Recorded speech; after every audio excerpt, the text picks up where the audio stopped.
Algo que recién nos contaba Ignacio, el Papa Francisco ordenó eliminar el secreto pontificio en aquellos casos de abusos a menores y adultos vulnerables por parte de miembros del clero. Claro, la instrucción dada por el pontífice comenzará a regir hoy y va a sumar un precedente como medida de reivindicación con las víctimas de pedofilia. Para hablar sobre este tema vamos a tomar contacto con Fernando Berríos, decano de la Facultad de Teología de la Universidad Católica. Fernando, buenas tardes. Buenas tardes. Hola, buenas tardes. Sí, partamos primero, Fernando, explicando qué es esto del secreto pontificio y por qué es relevante esta decisión que ha tomado hoy el Papa Francisco. Bueno, lo del secreto pontificio es una medida que tiende a salvaguardar la confidencialidad que es necesaria en este tipo de investigaciones. No tiene que ver con el sigilo sacramental, es distinto. Pero es una buena noticia en el sentido de que a partir de ahora, en este tipo de investigaciones, si bien los documentos no se van a poner en el conocimiento público ni se va a perder la confidencialidad, al menos la manera de tratar la información no va a ser un obstáculo para cumplir con los deberes que establece la justicia civil. Sí, para aclararlo bien, perdón, cuando habla de sigilo sacramental es lo que la gente comúnmente conoce como el secreto de confesión. Exactamente. ¿No es eso a lo que alude a esto? No alude a eso. No, eso no se toca.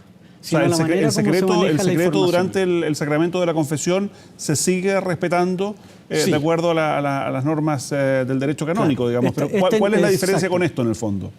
La diferencia es que, bueno, el secreto de confesión es un tema muy específico que no se toca con esta instrucción, sino que más bien se refiere a la manera como se maneja la información durante las investigaciones canónicas. Ya, eso quiere decir, por ejemplo, Fernando, cuando una persona hace una denuncia, cuando se acerca y entrega su testimonio al respecto a la Iglesia, no a una instancia judicial, ese tipo de información es la que no va a permanecer bajo esta reserva o este secreto. Exactamente, o sea, se va a seguir preservando la confidencialidad que las mismas personas reclaman, pero en todo lo demás la información va a poder ser manejada de tal manera que no sea un obstáculo para el ejercicio de los derechos de las personas en la justicia civil. Ahora, Fernando, pero en términos bien prácticos, situaciones que se hayan denunciado a la Iglesia, por ejemplo, y que hoy día la requiera la Fiscalía en cualquier región de nuestro país, ¿es obligación de las autoridades eclesiásticas entregar esa información que estaba bajo secreto pontificio ahora?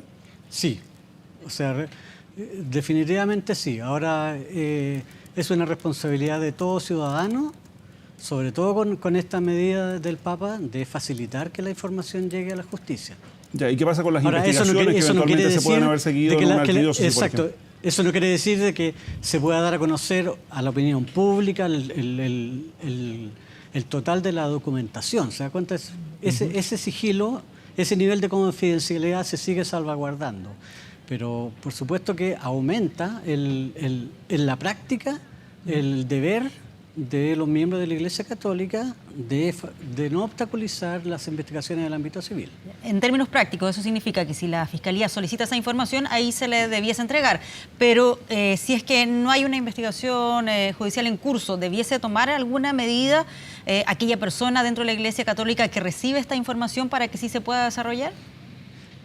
Mire, en ese punto yo preferiría ser más responsable, porque eso es un tema ya de especialidad de canonistas, de derecho canónico, que no es mi especialidad. Entonces yo preferiría en ese punto no arriesgar una respuesta. Ya, pero más allá de eso, el Papa en las declaraciones que entrega hoy, ¿se refiere a ese punto? ¿Entrega algún detalle más respecto a qué es lo que debiera hacer alguien en la Iglesia Católica cuando recibe esa información? Hasta donde he podido informarme, no llega tan lejos la ampliación del impacto de esa información, pero sí me parece lo que se ha destacado es que esta es una buena noticia, en el sentido de que con esta determinación del Papa, desde la Iglesia Católica hay un deber, una obligación de colaborar de una manera mucho más abierta con la justicia.